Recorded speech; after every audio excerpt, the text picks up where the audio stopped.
Chapter 136, The Arbat Incident. 15. The Moran family, also known as the Ayers family, is sometimes called the cosmic vampires. To understand the origins of this family, one must mention the spider totem. Many people may think that Spider-Man's creation stemmed from a mutation caused by being bitten by a spider, but that's not actually the case.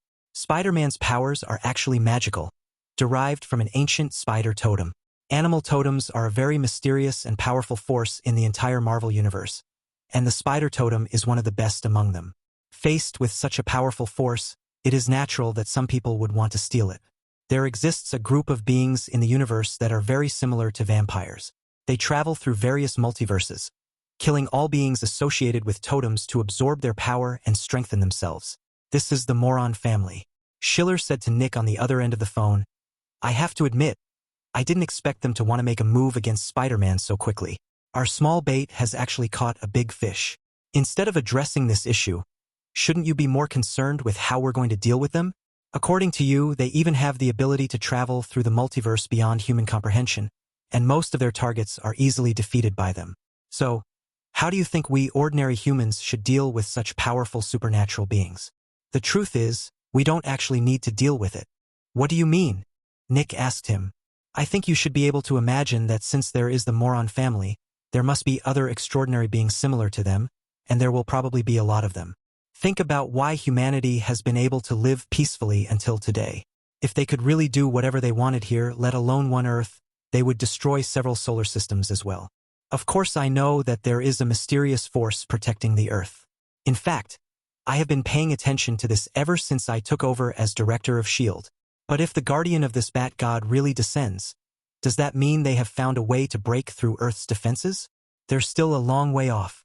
If they really found this method, why don't they just appear in the sky above Earth and shout to all the people on Earth, telling us that they are about to rule this place? Instead, they sneak around like thieves, needing to wear some kind of bat god's cloak to have Earth's vampires summon them." Schiller concluded that they were not ruthless robbers who came to rob a bank, but a group of clumsy thieves who sneaked into ordinary houses and only dared to quietly pick the locks, not daring to make a sound. And coincidentally, the owner of this house has a bad temper and is very vengeful. As darkness fell, Stark floated in the air 1 block above the Brooklyn Bridge, with a strangely shaped vehicle below him. Stark pressed a button on his arm, and the vehicle's armor deployed, from which a group of very strange-looking robots stepped out.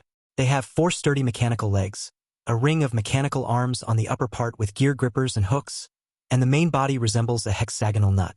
Standing beside him, Steve said, "This is what you've been working on these past few days? Are you sure this thing can fight?" "No, this isn't for fighting," Stark scoffed dismissively. "You common soldier only think about fighting. This is a multifunctional battlefield robot. So what can it do? Can do all the logistical work you can imagine. After this night of fighting, I discovered a very big problem. Human weakness may not be that we can't fight, or that our shooting is inaccurate, or that our evasion is not timely enough, but that we waste too much manpower on logistical support. It takes 2 people to carry a wounded soldier who has fallen to the ground, and they have to be strong. They have to cross the center of the firefight to get the wounded down. If one of them gets injured, then someone else has to take his place. Of course, in a normal war, such behavior might be more lenient, because the other side is also at the same eye level as us and will not deliberately target the retreating wounded. But those bats are different. They can fly, and once they see someone fall to the ground, or someone trying to help the wounded, they will attack those people like madmen. If we abandon the wounded, our morale will drop significantly, and the casualties will become increasingly severe. "I've thought a lot this afternoon," Stark said, arms crossed. "This is my first time participating in this kind of war, so I have a lot of flaws and inappropriate aspects in the design of the mechs. I have done my best to quickly adjust these problems." Steve sensed a powerful confidence in his tone, completely different from his usual stubbornness.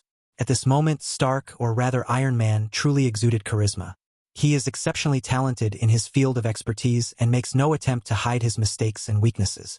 This rigorous thinking contrasts sharply with his somewhat carefree attitude, giving him a unique and distinctive character. Stark continued, "Schiller gave me a lot of inspiration. We do need a set of battlefield adaptive calculation logic, preferably intelligent enough to calculate these weaknesses in advance before we discover them, so as to anticipate the enemy's moves. However, this time it was too late. There was only one day, and we couldn't even pass the test. So I compromised and used my hand-designed method to create these robots. Stark landed and patted the arm of one of the robots, saying, I won't go into the functions of carrying cargo and building fortifications. More importantly, it's equipped with incendiary bombs and flamethrowers. I've designed a signal transmission button on each of their night vision devices. Just press this button, and it will indicate that there are wounded vampires here that can be burned. They will then rush to the battlefield and burn them to ashes with their flamethrowers. Their flamethrower system is intelligently controlled, which ensures that the fire does not spread and is much more effective than manual operation. More importantly, it's about how it moves. As he spoke, the mechanical arm of the mech next to Stark rotated and retracted into its hexagonal body, transforming into a nut-like shape before hovering in midair.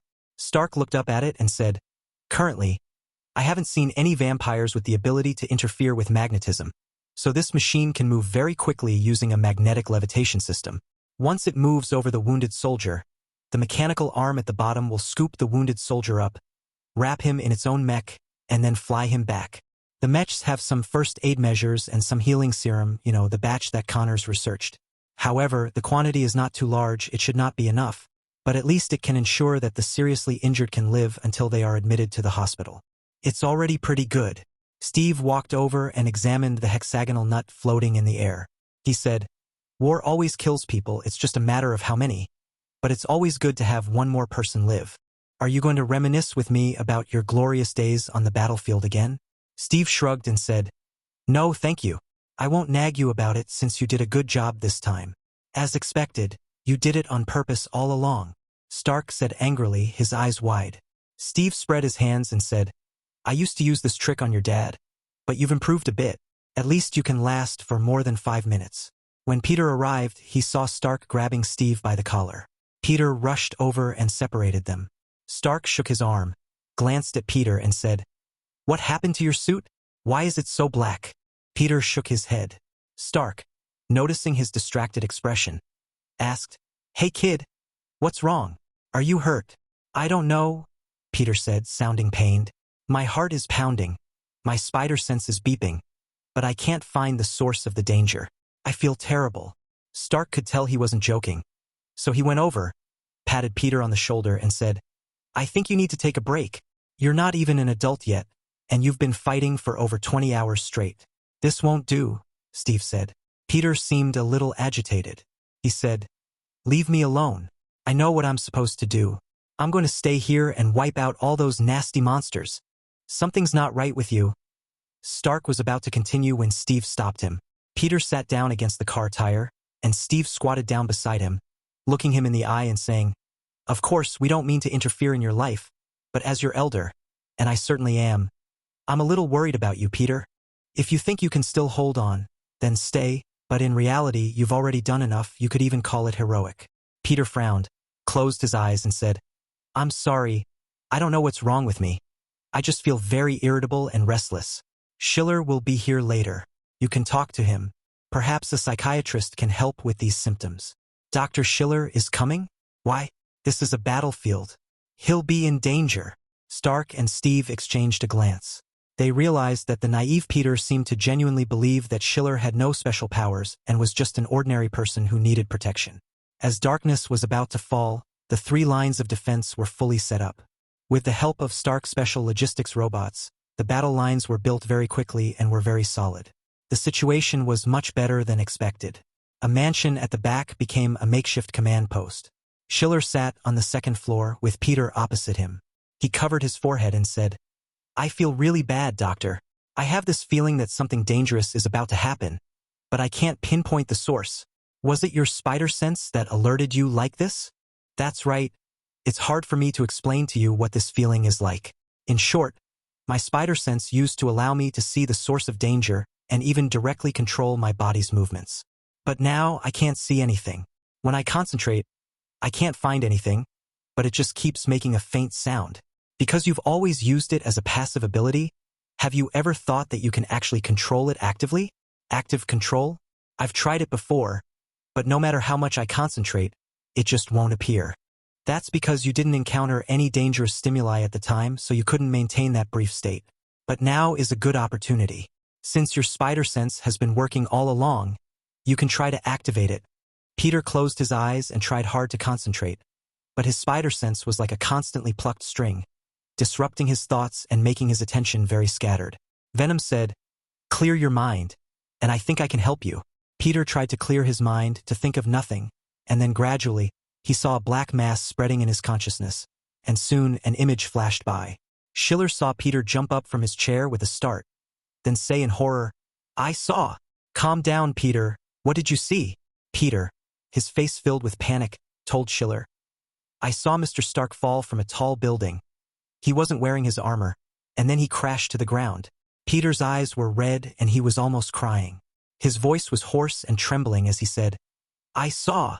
He was dead." Chapter 137, The Arbat Incident. 16. Listen, Peter. Relax. Take a deep breath. Yes. Don't let those emotions control you. You need to calm down. Peter's chest heaved violently as he gasped for breath, as if trying to suck all the air out of the room.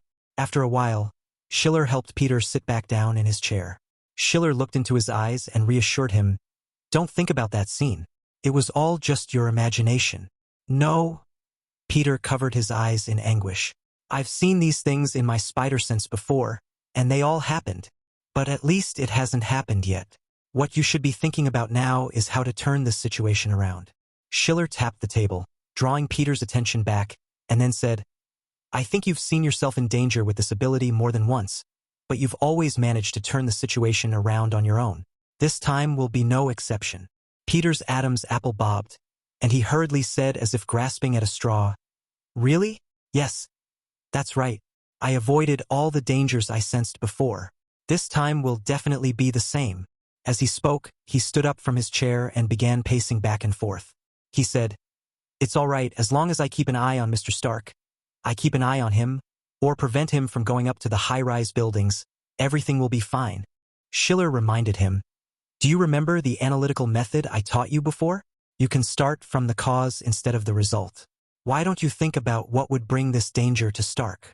Peter paused for a moment, then put on a thoughtful expression and said, "That is indeed a bit strange. Why would Mr. Stark take off his Jaeger? And during the course of battle?" Then, without Schiller needing to remind him further, Peter said, "By the way, I saw it once before. It seems Mr. Stark would choose to eject his mech when facing great danger. But who could bring him such danger?" Peter was very puzzled. He said, "And even if he ejects from his mech, wouldn't another mech catch him? He has so many mechs. Surely one of them can fly over. Besides his own mech, we were also there, so why didn't we catch him?" Peter grew increasingly anxious as he thought about it. Suddenly, as if struck by a revelation, he exclaimed, "It must be that Bat God. Yes, it must be him. I can't think of any other reason." Peter spoke rapidly. "Those crazy bats, though dangerous, can't possibly keep everyone busy. If Mr. Stark is in danger and no one comes to his rescue, it means we're all tied down. Only that mysterious Bat God Guardian could possibly do that." Finally, Peter ran quickly to the chair, grabbed his backpack and said to Schiller, "Doctor, I'm sorry. I don't have time to continue the therapy. I have to figure out how to deal with this damned Bat God." As he spoke, he ran out. Schiller saw Peter quickly run out of the building from the second-floor window of the mansion and then begin searching for Stark in the street. Stark was among a pile of humanoid mechs, making final adjustments to them. Seeing Peter run over, Stark greeted him, put his arm around Peter's shoulder, and pointed to the mechs, saying, "Look, I've made adaptive modifications to these 15 mechs. They also have wings on their backs to assist flight, making them less likely to lose balance when attacked from the air." Peter said anxiously, "Mr. Stark, my spider sense just told me that you are about to face great danger." Stark was stunned. He glanced at Peter and said, "Danger? What danger could I possibly be in? I have prepared more than 100 Jaegers. Not only are they here, but they are also all along the road from Stark Tower to the Brooklyn Bridge. No matter what danger I encounter, they can come to my aid immediately." "No!" Peter explained the principles of his spider sense to Stark in a great hurry, emphasizing that all the scenes that had appeared before had happened. When Steve heard Peter say this, he stepped over the sandbags on the ground and walked over from the side. "Falling from a tall building? That's strange. Why would we go up to a tall building for no reason? Even if we're fighting those monsters in the air, There's no need to stand on the top of a building, is there? Stark touched his forehead. Anyone would feel pressured upon hearing that they might die within the next few hours. But his mind was still clear. He said to Peter, I agree with you. If anything in the upcoming battle could threaten my life, it would be that mysterious bat god. Does summoning that thing not require any ritual? Like we saw last night, perhaps we can disrupt the ritual. Peter told the two of them what he had overheard at the vampire command post. Steve frowned and said, Then when he descends, there must be a location, right? We can prepare an ambush first. Peter shook his head and said, Since there is no ritual, perhaps he can descend anywhere, depending on the mood of the summoner. I don't think we should waste too much time on this. Peter, you said that you've dodged these images in various ways before, which means it's just a warning, not a prophecy that will definitely happen. I think I'll find a way to dodge them when the time comes. Before Peter could say anything more, Stark said in a rather somber tone, We all know that the situation tonight is not optimistic. The number of Mad Bats has increased several times over. Once they launch an organized all-out attack, the entire front will be extremely fierce. If at this time we divert our energy to deal with any possible scenes of death, the ground troops will suffer heavy losses. Stark looked into Peter's eyes, and Peter saw a resolute emotion in them. Stark said, Don't forget why we're here. If it's to avoid danger, I could just hide in Stark Tower. If you're talking about possible death, you've only seen the possibility of my death, but in tonight's battle, anyone could die. I have so many mechs protecting me, and you all keep an eye on me, but the police on the ground only have their own guns. They could lose their lives if they're not careful. If everyone cared about whether they would die the next second, and how they would die, the entire Brooklyn area would have fallen long ago. Peter looked at Stark, opened his mouth as if to speak, but ultimately chose to remain silent. Stark told him, Like I told you before, I could have chosen not to wear this Iron Man suit and could have stayed comfortably in my base camp. I didn't need to rush to the battlefield or come to the front line. But since I did, it proves that I was prepared to sacrifice myself just like the ordinary people on the front line. Although Stark's tone was relaxed, Peter and Steve knew how much panic and pressure a person would feel upon hearing an accurate prediction about their own death. Steve tapped his shield and said, Now I admit, you really are a warrior, Iron Man. Peter pursed his lips and looked towards the horizon.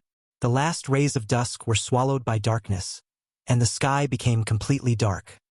He felt as if he had returned to Matt's cabin, watching these good people get hurt and bleed, watching them suffer so much, yet he was powerless to do anything about it. The swarm of bats began to swagger in the approaching darkness, and an anger overwhelmed Peter. It shouldn't be these heroes who should be hiding and looking back. From beginning to end, Peter firmly believed that good people should be rewarded. Since that's the case, then he'll send those monsters, who should be hiding in the darkness, back to their shadowy corners. Peter secretly vowed in his heart, Bat God, no matter where you come from, no matter if you have godlike power, I will make you pay and send you back to where you came from. Soon, a sharp siren blared, and Chief George fired 3 shots into the air, shouting into his walkie-talkie, Everyone, get ready. The battle is about to begin. Natasha lay prone behind a bunker on the rooftop, using binoculars to observe the situation near the bridge. She directed into the walkie-talkie, Clint, hold your ground for now and follow my orders. Your position is pretty good. Focus on sniping the leading bats. Daisy, you come down from that position first. Clint doesn't need protection for now. Go behind line 1, on the 2nd Street, and use your shockwave ability to ambush. Orders were rapidly disseminated, and units at all levels were ready to go, while the superheroes stood poised for action. The Brooklyn Bridge had been reduced to rubble in the fierce fighting the previous night, and even the surrounding alleyways were severely damaged. The streets were littered with gravel and rubble, as well as shrapnel left over from the previous night. Light bulbs used for illumination made the layers of fortifications reflect a faint glow in the darkness.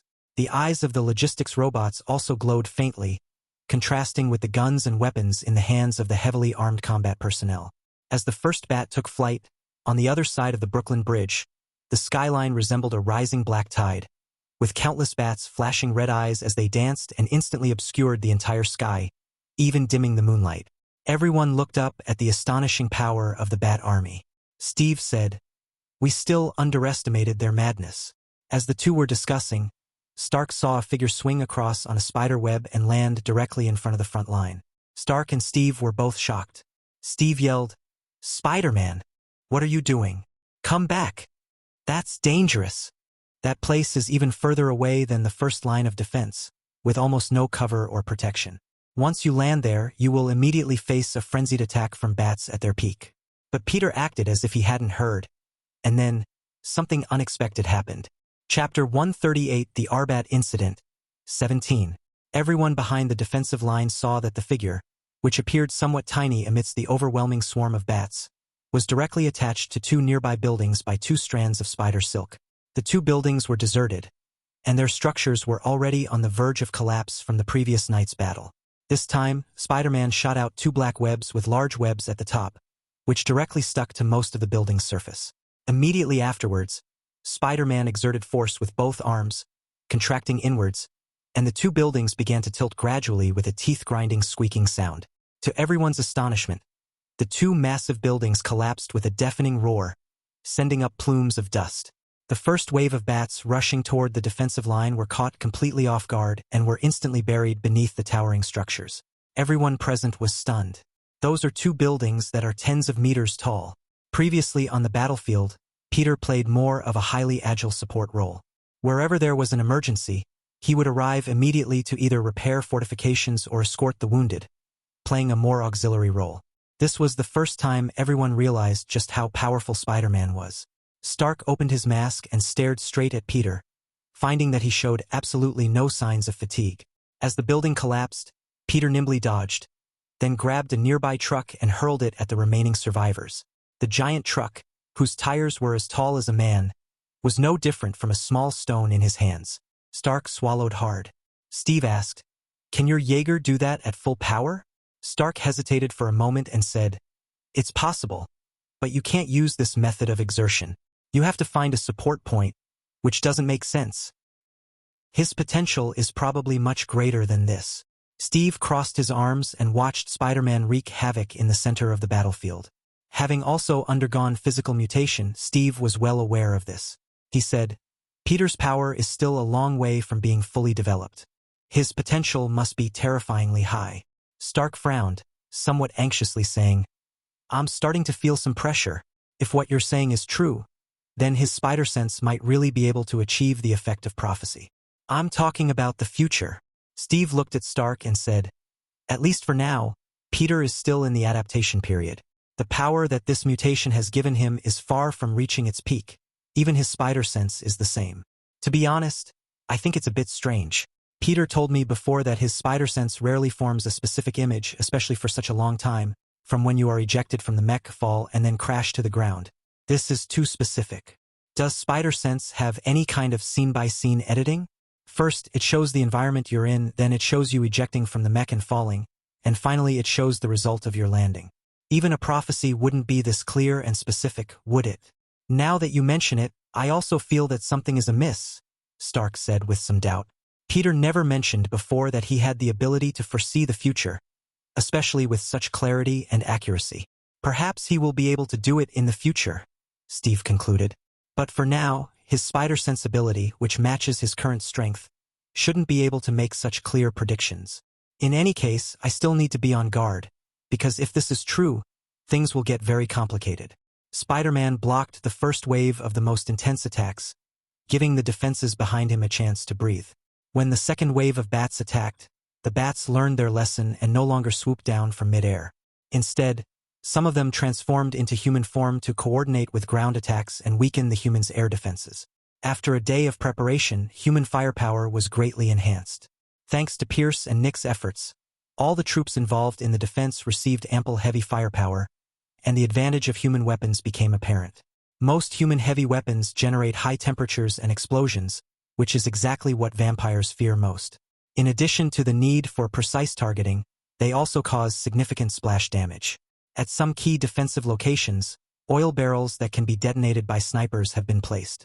If necessary, the explosion and flames from the oil barrels can be used to disrupt the bat's attack rhythm. At first, the entire defensive rhythm was excellent, with various weapons providing cover and the defensive line advancing layer by layer. Before long, they even launched a counterattack to the entrance of the Brooklyn Bridge. However, many problems soon began to emerge. For example, humans underestimated the fearless spirit of these bats. Or perhaps these bats were controlled by something and turned into crazy cannon fodder.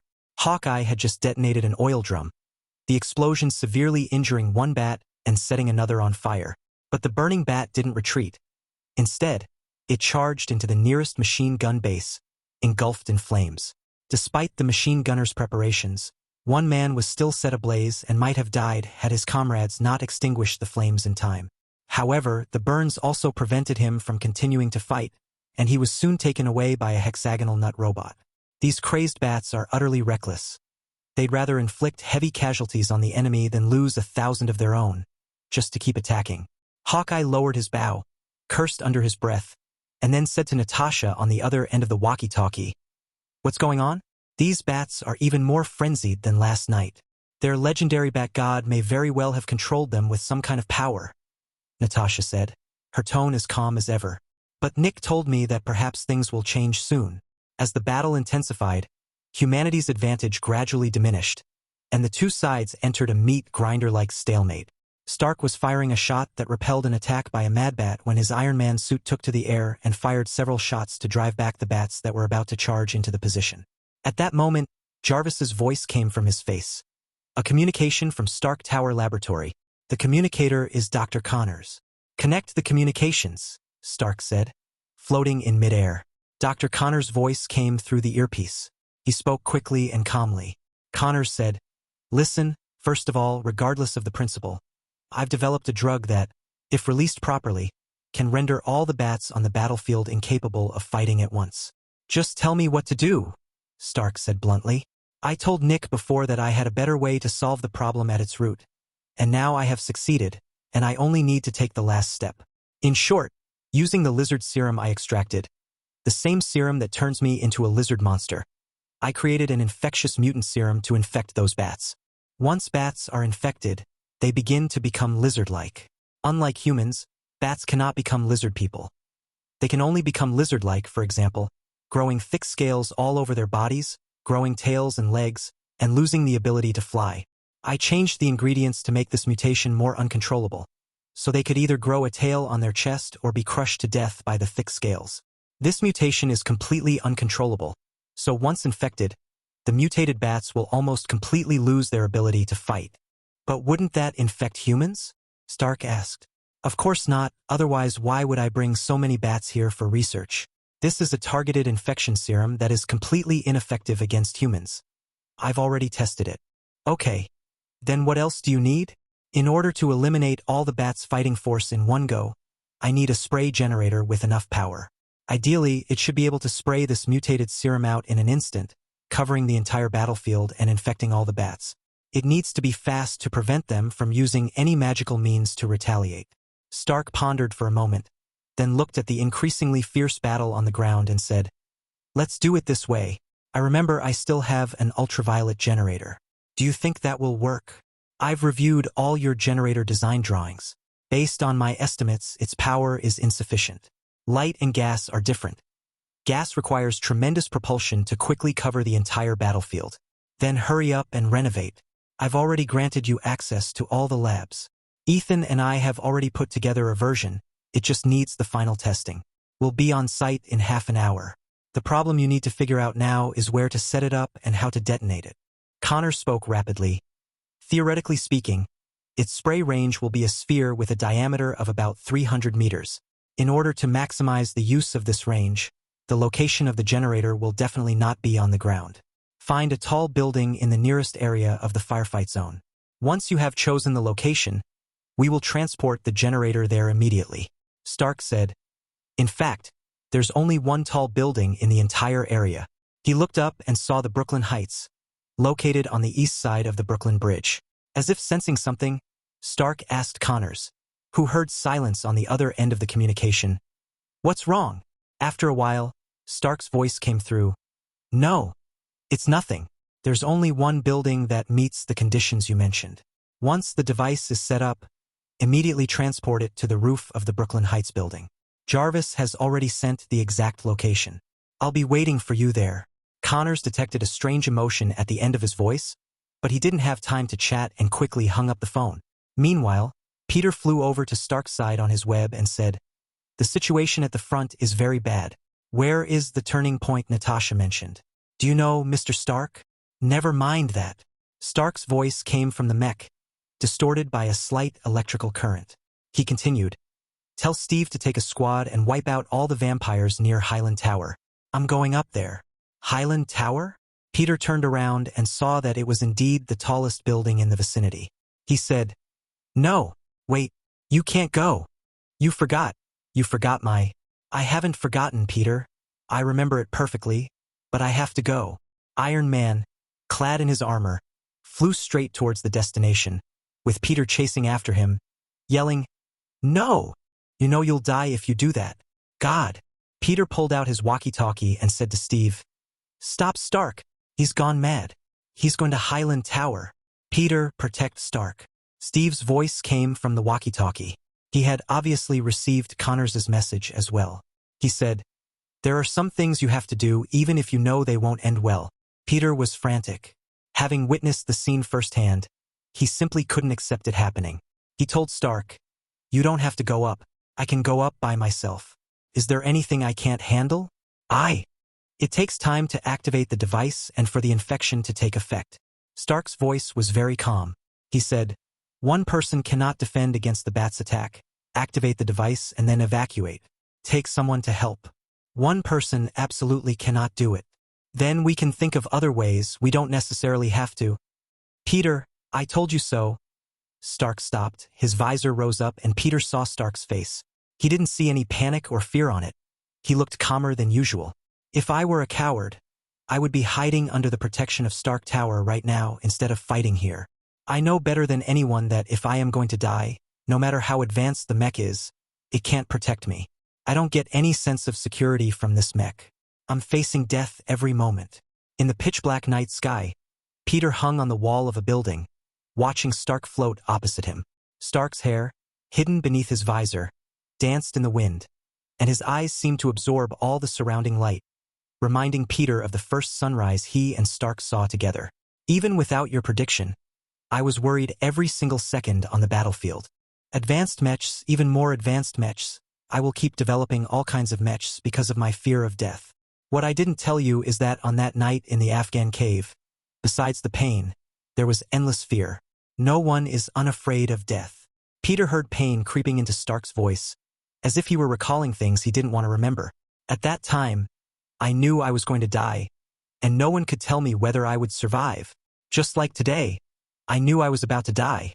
Stark closed his eyes, his voice beginning to tremble slightly, gradually dissipating in the cold winds of the Brooklyn night. "I must be crazy. I know it's a dead end, but a voice keeps urging me to do it. I have to do it. That's all I can do." Chapter 139, The Arbat Incident. 18. In the skies above Brooklyn, Peter once again confronted the pain of a superhero. Just like when he faced Matt, this was the first time he heard Stark speak of his fears, and the first time he felt Stark's inner struggle. Peter suddenly realized that people who seem to be called heroes always have the same qualities, and what drives Daredevil Matt and Iron Man Stark is the same motivation. Peter has never agreed with the saying, "Nobility is the epitaph of the noble," as much as he does today. Heroes are always hampered by their higher moral standards than ordinary people, and even knowing that they are heading towards a dead end, they still have to do it. But that doesn't mean they aren't afraid and in pain. Peter could sense that Stark was afraid, but he also has reason to be afraid. No one in this world is without the fear of death. But as if driven by something, like a moth drawn to a flame, he walked down that predetermined path. Even though Peter had described his death in detail to Stark, telling him about the scene of falling from the top of the building, Stark still flew towards it without hesitation, as if he had already found his own grave. Just like that night at Matt's cabin, Peter felt the same anger burning up in his chest. But this time, Peter thought he would never witness another tragedy. The same tragedy will not happen again. He is no longer the naive Peter Parker of that time, no longer hesitant and giving up in the face of contradictions. He has seen clearly the path he must take, and he will stop it no matter what the cost. Peter suddenly felt as if his brain had been injected with a tranquilizer. The boiling anger began to gradually calm down and then solidify into a deeper power that surged within him. Suppressing his emotions, Peter said to Stark, "Let's go up together." Steve, who was cleaning up vampires downstairs, saw Stark and Peter fly to the top of Highland Tower together. By this time, the night was very deep, and the moonlight began to gradually brighten. The cold moonlight shone on the blood, giving it an eerie purple hue, and the bat's wings and claws gleamed with a mysterious luster. Soon, several helicopters carrying the generators for generating the mutant serum flew to the roof of the Highland building. The generators resembled enlarged versions of ultraviolet generators, and they were all shaped like flower buds. Once the device landed, Stark stood in front of the machine and adjusted it a few times. The machine lit up with a red light, and the flower bud gradually unfolded. Peter, meanwhile, was dealing with the bats that were flying towards him. After all, such a loud entrance was bound to attract the attention of the other side, and the vampire had sent about a dozen bats to harass him. Stark muttered to himself, "It will take about 5 minutes to start up, and about 20 minutes until all the gas is used up. We need to stay here for half an hour until the mutated serum takes effect." Steve himself has no ability to fly, making him more suitable for ground combat. Ground troops also desperately need him, and SHIELD agents are mostly stationed on the ground. Without them, ordinary people would find it too difficult to deal with those giant bats. In a situation where the battle is too intense, no support can be spared from anywhere. If reinforcements are forcibly mobilized, the defense line may collapse completely. 5 minutes passed quickly, and the bud-like generator gradually unfolded. Soon, Peter felt the air become humid.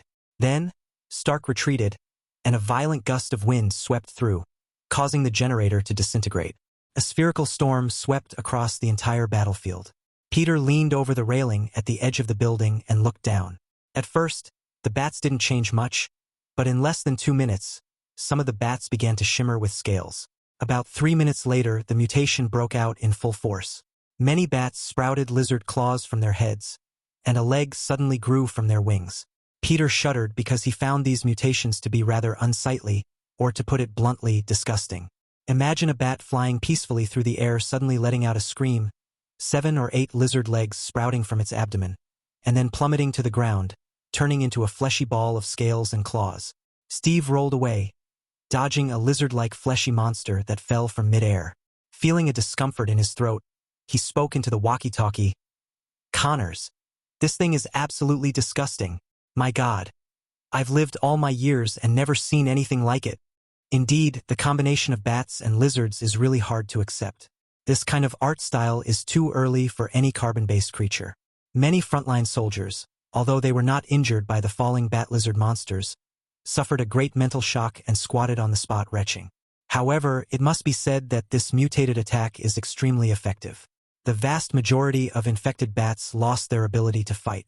After all, you can't expect a monster with 7 or 8 legs growing on its body and wings to fly normally. Most of the mutated bats fell to the ground, either smashing into a pulp or rolling around on the spot. Bats' self-healing abilities are useless. Essentially, they are not injured, they just have extra parts. Their self-healing abilities can only heal wounds, but they can't do anything about extra scales, claws, and legs. However, while the vast majority of bats were infected, some escaped. Seeing this, Deacon roared angrily, "Attack that device on the roof! Can't you see? That's what's causing the trouble." He was frantic. The vast majority of his combat-ready forces had been infected, and Deacon couldn't break the mutation anytime soon. Within half an hour, the situation on the battlefield had turned into a one-sided massacre. Humans encountered no resistance and directly recaptured the Brooklyn Bridge. If this continued, the vampires would definitely be wiped out. Deacon cursed loudly, but the situation did not improve. Finally, he said coldly, "It seems that the great Bat Guardians will have to arrive ahead of schedule." He stared coldly at the top of the Highland Tower and said, "The great Bat Guard will destroy that damn device for us."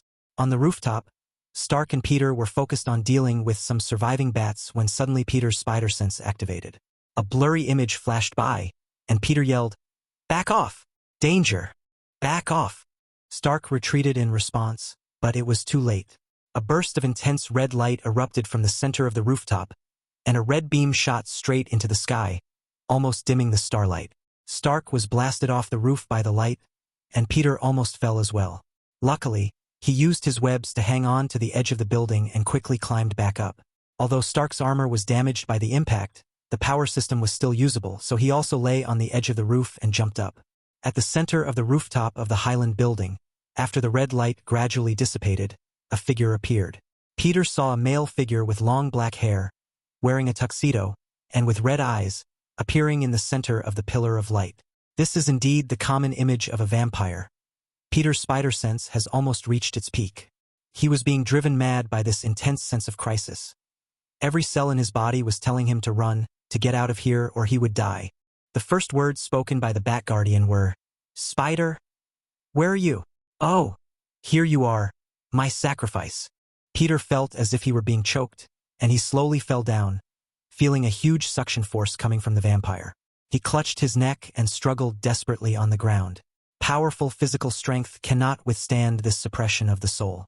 Peter has only had the ability to transform into a spider for a very short time, and he has no way to resist the cosmic vampires that roam the multiverse and hunt Spider-Man. Seeing this, Stark rushed over, grabbed Peter, ripped off his hood, and looked him in the eyes, saying, "Wake up, Peter, wake up. You have to fight him." But Peter just kept twitching and rolling his eyes, unable to respond to Stark at all. Stark knelt on the ground. He looked up and saw the figure who called himself the Bat-Guard reaching out a hand, seemingly drawing something from Peter's body. Without a second thought, Stark raised his palm and fired a palm cannon at the vampire. However, this vampire was not like the bats on Earth. A magical barrier appeared and easily blocked all of Stark's attacks. Seeing that his ranged attacks were ineffective, Stark charged toward the vampire. At this moment, Morlun also noticed that there was another person on the roof beside Spider-Man, but he didn't take Stark seriously at all. During his hunt for Spider-Man, many local forces resisted him, but none of them succeeded. With a wave of his hand, Iron Man flew out. Stark saw that something seemed to be pulled out of Peter's body. He knew that it was probably Peter's soul. He also knew that if this continued, Peter would surely die. Stark tells Jarvis, "Push me out of the mech, then detonate. We have to interrupt him. There are dedicated self-destructing mechs nearby you. It's too late. Use this one," Stark shouted. Instantly, Stark was ejected from the flying mech, which then hurtled straight toward the vampire. The moment Peter regained consciousness, he saw Stark eject from the mech. This scene gradually overlapped with the image of Stark's death that he had seen in his consciousness.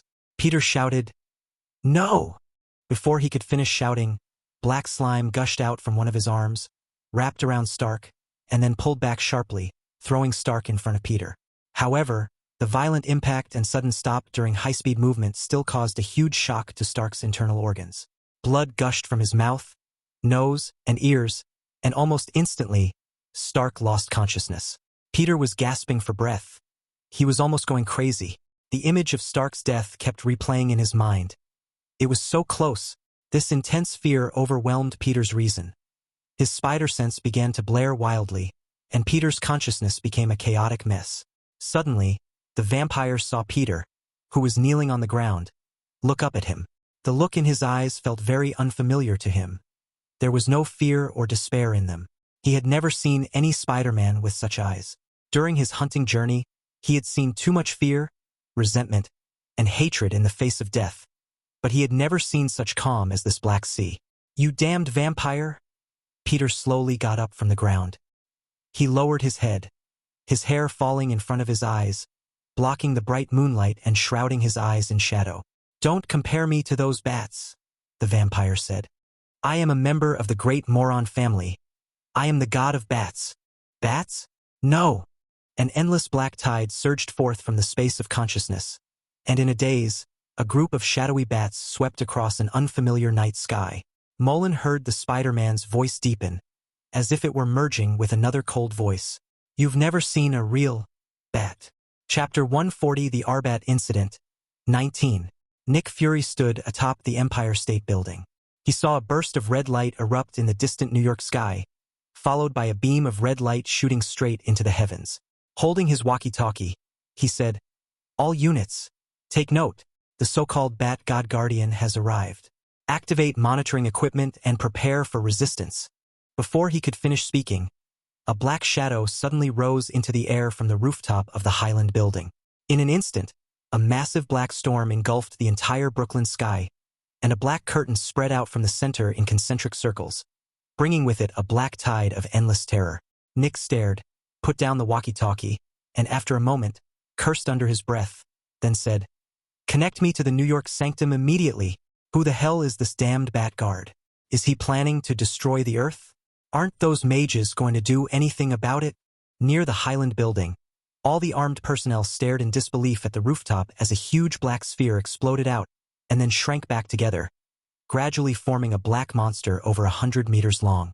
As the terrifying black bats appeared in the skies over New York, Steve looked up and muttered to himself, "Their so-called Bat God has really descended."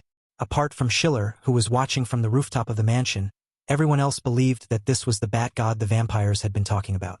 Of course, there was another person who knew the truth, namely the vampire moron who had descended upon the area, but he had no energy to explain himself at this moment. The black venom bat that Peter transformed into is Bruce's second transformation stage, the terrifying bat monster that fought Schiller above the living hell. Its size, form, and imposing presence are all beyond the comprehension of ordinary people. The Moron family has traveled through various multiverses and seen many monsters. The universe is vast and full of wonders. The venom bat is not considered large among these monsters, nor is its appearance particularly striking.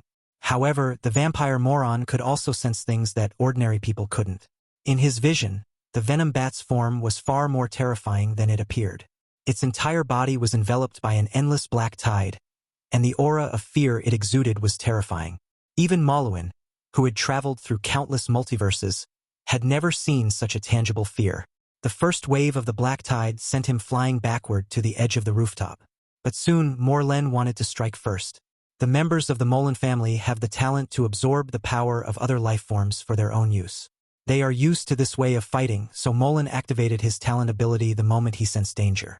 Molen reached out one hand, just like he had absorbed Spider-Man's power before, trying to absorb the power of this venom bat. But this time, unlike when he absorbed pure energy from other creatures, Moron activated his own power, and along with the energy came endless darkness and fear. In almost an instant, the black energy broke through Moron's mental barrier, and deathly black energy emerged from the vampire's mouth, nose, eyes, and ears. This energy polluted his consciousness and infected his blood. Moron let out a horrifying scream. His skin and muscles began to atrophy. He knelt on the ground, and his whole body began to undergo terrifying changes. His skin began to resemble that of a real bat, dry and black, with a lot of hair growing on it. His forehead receded, his mouth and nose protruded forward, and he grew a pair of bat fangs and ears. Sharp wings grew from his back, and his hands and feet became the shape of bat claws. Molen, infected by dark energy, was transformed into a half-human, half-bat monster. But the transformation didn't stop there. As beings capable of traversing various multiverses, members of the Moron family possess a unique mental network that allows them to communicate across different spaces and times, all relying on this innate mental network. However, once the defenses of this mental network are breached, the infection can spread very quickly. In this case, a large amount of dark energy suddenly surged into the mental network terminal of the member of the Malouin family who had just arrived. Other members of the Molen family noticed the change in the terminal, and echoes came from the depths of space. "What's wrong? Answer us. Are you in danger?" Their response was one of endless fear. In countless corners of the universe, all members of the Moron family who sent out the signal underwent the same horrific mutation. The demon who descended upon Earth, after undergoing mutation, was completely consumed by the dark consciousness and fear within his brain. He trembled and let out a low, maniacal laugh, shouting in the midst of the laughter, "I am a bat! I am the bat! I am the embodiment of fear! I am the follower of fear! Death has never changed. Only fear endures. Ha ha ha ha ha ha!" Schiller observed this change from the rooftop next door, unaware that the darkness deep within Batman's heart had infected most of the Moron family members, turning them into new believers in fear. His only feeling about this was, "Malouin, you're so weak. Where are the multiverse hunters we were promised? Where are the cosmic vampires we were promised?" But after careful consideration, Schiller realized that it might not be that Molen was too weak. The darkness deep within Batman's heart was almost the source of power in the DC universe, a superweapon belonging to the entire DC universe. Any Batman who unleashed the power of darkness would instantly become a villain of DC's infinite level. However, when this power is preserved in the venomous liquid and brought to Marvel, it would be like using a cannon to kill a mosquito when dealing with individuals in the multiverse-level Moron family. Unfortunately, The release of this power is a one-time event with many limitations. Not everyone can bear this power. Perhaps only a hero like Spider-Man, with a pure and kind heart, can maintain his original rationality after receiving this power. In fact, Spider-Man is now rational, but he is very panicked, extremely panicked. I woke up to find myself transformed into the Bat God himself. What should I do? I need help urgently. Almost all ordinary people on the ground believed that the giant venomous bat that Spider-Man transformed into was the real Bat Guardian, and that the half-human, half-bat monster next to it was probably a soldier mutated by the power of the Bat Guardian, since only two people directly faced this change. One being the now-mad fear-obsessed moron, and the other being the unconscious Stark. No one knew that this incredibly terrifying monster was actually Spider-Man in disguise. What do we do now? Peter asked Venom in his mind. It's all your fault. You did the same thing last time, and we almost got beaten up by Captain Steve. This time we've caused an even bigger mess. What are we going to do now? There's nothing we can do. Just stay here. Someone will come over in a bit. As soon as Venom finished speaking, Peter heard a somewhat indifferent female voice in his ear. Who are you? What are you doing on Earth? In Peter's vision, a wizard in a yellow robe appeared before him. The moment he appeared, the surrounding space rippled, and in Peter's mind, the clouds on the horizon became completely still, as if time had frozen. She repeated herself, I am the Ancient One, the Sorcerer Supreme of Earth. Who are you? What are you doing here? The Ancient One stood quietly amidst the terrifying black mist of the venom bats, her surroundings seemingly a sanctuary, serene and peaceful. Generally speaking, the Ancient One would first attack and then question such demonic entities. This time, she didn't take action because she hadn't yet figured out what it was. In the eyes of a supreme being like the Ancient One, who has almost mastered the universe and controlled the truth of space and time, the world is not as ordinary people see it. In their eyes, any power can be analyzed, and they all have their own origins and can be traced back to the depths of the universe. But this time, the Ancient One discovered that the power emanating from the monster she was facing had no origin in the universe, as if it appeared out of thin air. This piqued the Ancient One's curiosity, and what intrigued her even more was that this overwhelming black tide, while concealing maddening fear and darkness, seemed to have no malice. It was simply releasing its own darkness. In the past, no matter how the demons who wanted to invade Earth disguised themselves, the Ancient One could always sense their greed and malice, their ingrained chaos and madness. This was a natural attribute of non-orderly beings, and no matter how they tried to conceal it, there were always traces to follow. But this time, the existence of this giant bat reminded the Ancient One of something that had happened not long ago. An old god who claimed to be from Calcosa came to Earth to issue a warning, and then disappeared without a trace. Gui looked the giant bat up and down. She wasn't in a hurry. Time was the last thing she needed. The Ancient One thought that, like the old gods who appeared last time, the Ancient One could not sense the source of their power, nor could she find their origin. The two shared the same characteristic, and the Ancient One could not help but associate them together. Could it be that the strange cosmic demon that issued the warning last time was because this bat was going to descend? Strangely, the bat did not attempt to destroy the Earth or launch any attacks upon its arrival. It remained silent even when the Ancient One introduced itself. After observing for a while and finding that she couldn't find the source of this power, the Ancient One began to try observing from other angles. The Ancient One wondered, bats? Why bats? Is there any special meaning to that?